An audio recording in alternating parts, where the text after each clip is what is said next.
Miss Ella, perkenalkan, kami dari kelompok yang beranggotakan Ilona dan Kania akan mempresentasikan mengenai pemanasan global. Nah, yang pertama kami akan menjelaskan mengenai proses terjadinya pemanasan global. Jadi, pemanasan global terjadi karena meningkatnya gas-gas rumah kaca di atmosfer. Nah, gas-gas rumah kaca itu salah satunya seperti gas karbon dioksida.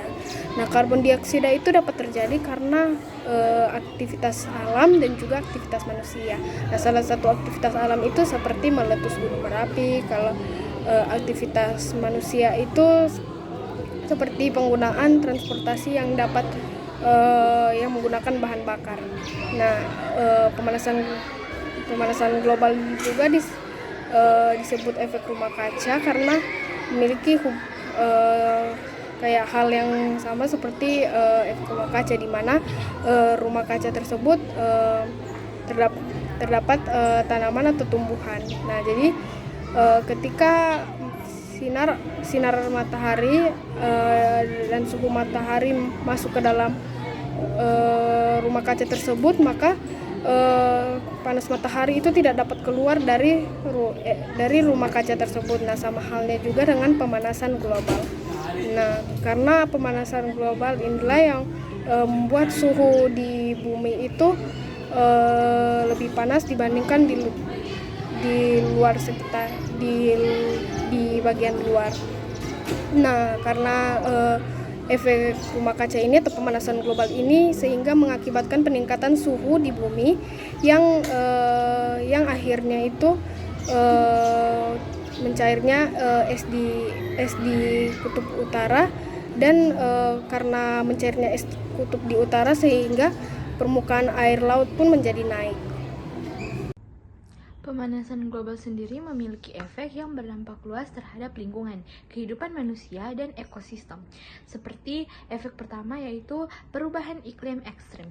Cuaca yang menjadi lebih tidak menentu dengan gelombang panas, badai, dan hujan lebat yang sering dan intens. Kekeringan di beberapa daerah seringkali meningkat, sementara daerah lain mengalami banjir yang lebih sering juga. Solusi yang dapat kita lakukan untuk mengurangi pemanasan global adalah yang pertama itu reforestasi atau pelestarian hutan. Nah, mengapa pelestarian hutan ini penting? Karena kan dalam pelestarian hutan kita menanam pohon. Nah, jadi pohon itu berguna untuk menyerap gas-gas rumah kaca, yaitu karbon dioksida. Nah, langkah-langkah untuk pelestarian hutan atau penanaman pohon, yang pertama kita akan memilih area untuk penanaman pohon. Yang kedua, kita akan menentukan spesies apa yang cocok untuk ditanam. Yang ketiga adalah kita pengambilan benih dari spesies tanaman yang telah dipilih.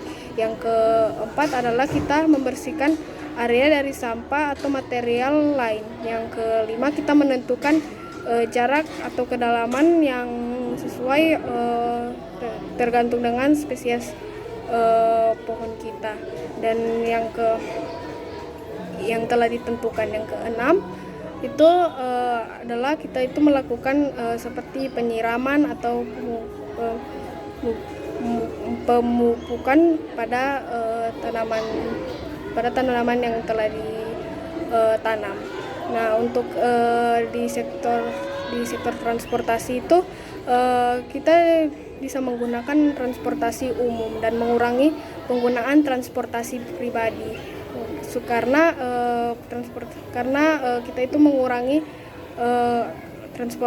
penggunaan transportasi yang dapat menghasilkan bahan bakar fosil, dan juga dapat di mana transportasi itu dapat menghasilkan emisi rumah kaca. Jadi kita mengurangi dengan menggunakan transportasi umum.